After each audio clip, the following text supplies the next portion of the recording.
What's up, guys? It's your boy Sway, come back at it with another video, and in this video we're going to be talking about the best perks that you guys should definitely be running. So let's not waste any time, guys. Let's get into it. So we are going to start from perk 1, of course, all the way to perk 3, and I'm just going to break down all of like the perks and tell you guys which one you guys should definitely run. So let's get into it, guys. The first one, double time. Now I feel like double time is good, but I feel like it's only good if you're really running SMGs. But for right now, in the state of the game, SMGs really aren't that powerful compared to the ARs at the moment. Except maybe the MP5. The MP5 is maybe the only one, in my opinion, that could actually run with the ARs at the moment. So that is that for double time. EOD.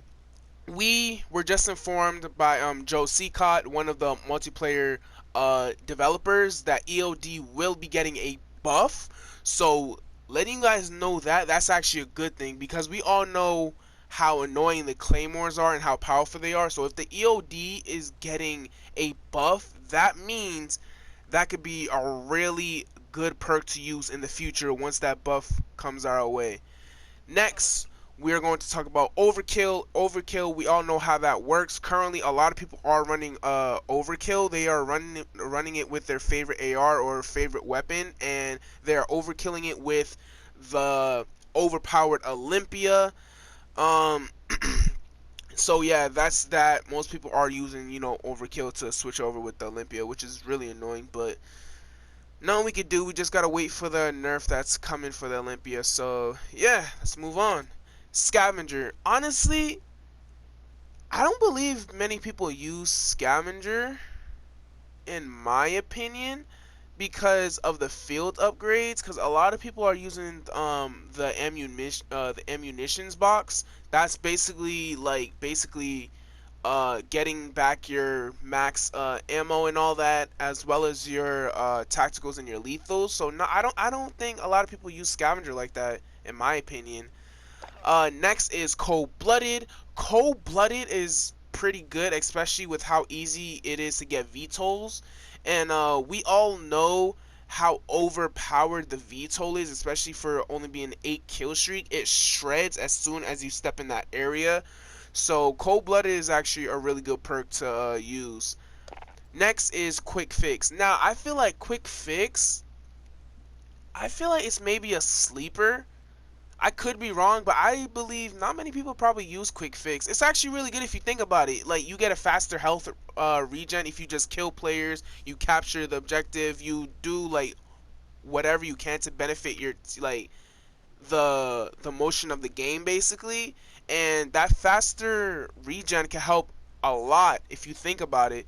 But I don't know, I think it's maybe slept on. Who knows? Now we are moving on to perk 2.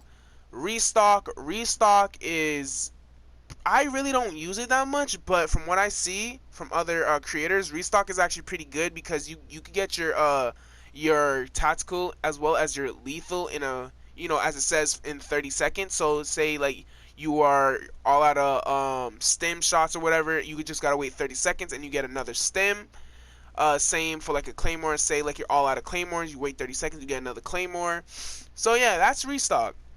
Hardline, we all know how that works. Say you were trying to get the VTOL. We all know the VTOL is an 8 kill streak. You use Hardline, it's currently a 7, which is good. The less kills you gotta get for a high powered streak, the better it is, for you to perform in that game. High Alert. I feel like High Alert is pretty good. It's not bad. The only thing I have a problem with is just the yellow flash. It's like, I feel like in me personally, it kind of hurts my eyes, that yellow flash, because it's just flashing in your face whenever like an enemy is not in your viewpoint. But it's not bad. It could basically it could definitely spike up your awareness on, like, of you knowing, oh shoot, like there's an enemy staring at me that I can't see. Let me try and get into cover before I get shredded or something like that. So yeah, so that's High Alert. Of course, the best perk 2, hands down, it's not even up for debate, Ghost. Obviously, Ghost, we all know how that works. It's been in every COD. You are You can't be seen by UAVs, radars, heartbeat sensors, snapshot grenades. Like, of course, UAV, a lot of people do run it, so having Ghost is like a must, basically. That's why perk 2, Ghost, is the best perk 2. That's a fact. That's an absolute fact. Kill Chain. Not many people run Kill Chain. If you think about it, if you could get a VTOL, so say you have a VTOL, right? The VTOL is getting kills, and say you have Juggernaut. If that VTOL gets 7 kills and you are still alive, then hey, you got a whole Juggernaut with you without even you trying to even go for the for the gun kills. So that really helps out a lot. It's not bad. But I would probably say I probably use Kill Chain in Ground War just because there's a lot more people and there's it's kind of easier to get all those kills. So Point Man, I feel like nobody at all runs Point Man. I tried running Point Man in Kill to Confirm. That was just released not too long ago, because we all know how the point system works in Kill to Confirm. You get the tags and then you get the points. I tried it. It's terrible. I thought it was gonna be like Black Ops 4, like with the score streaks. It's really not that good, guys. But if you think about it, maybe if you pair it up, Point Man. Oh nope, never mind. Never mind, you can't pair it up. Alright, so hands down the best perk 2 is Ghost.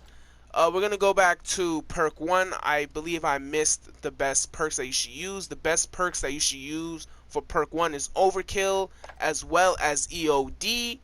So that is that. So that's what we got for perk 1 and perk 2 at the moment for the best perks.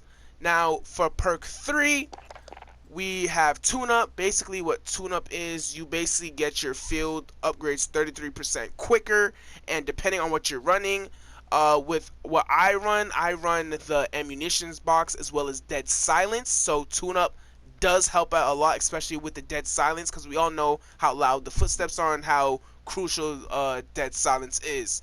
So we're moving on to Amped. Amped, if you're running Overkill, as you guys can see, this is what I have, because I have I also have an Overkill class. But as you guys can see, I am running Amped but with the specialist perks though. I'll talk about that after. But Amped is definitely good to have, because say you don't have time to reload, you could just switch over to your secondary weapon, and then you could just finish off the enemy in a quick amount of time. So that's that for Amped. Next we have Shrapnel.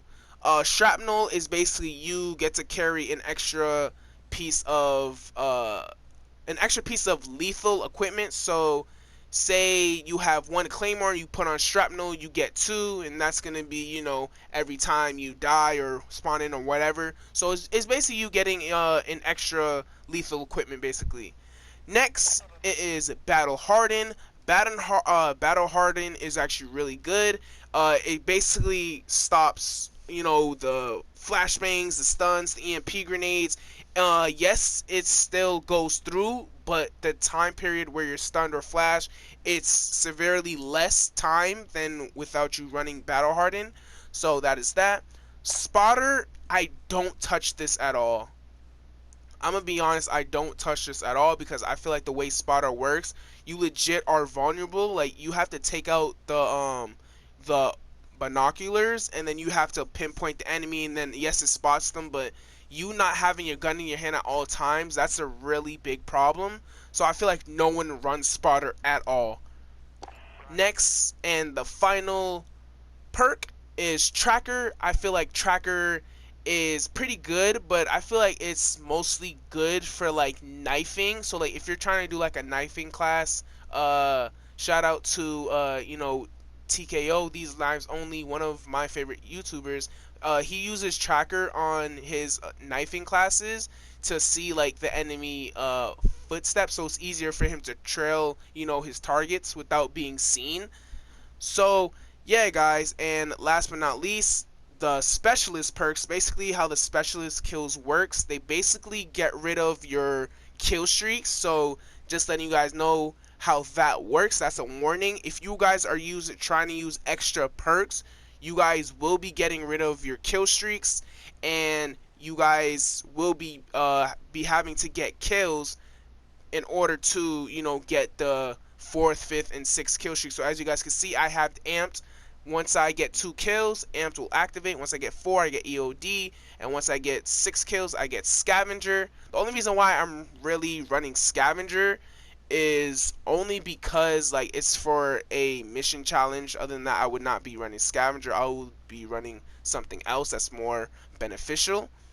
But I say the best perk for perk 3 slot, I would say it's either between battle hardened and amped, just because the amped really pairs up with the overkill. And I would say battle hardened because we all know the flashes and the stuns are so annoying.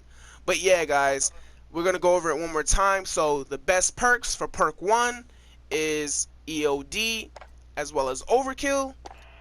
For perk 2, it's hands down, no debate, Ghost. And for perk 3, it is either battle hardened or amped. Tune-up could be in there too, depending on what field upgrade you run, but most of the time you're gonna see amped or battle hardened. So yeah, guys, so that's gonna be it. Those are the best perks in my opinion that you guys should run. And yeah, so you guys should definitely, you know, try them out yourself if you guys, you know, want to see how you guys perform. So this has been your boy Sway. Make sure you guys like, share, comment, and subscribe if you're new. And I'm out. Peace. See you guys next time.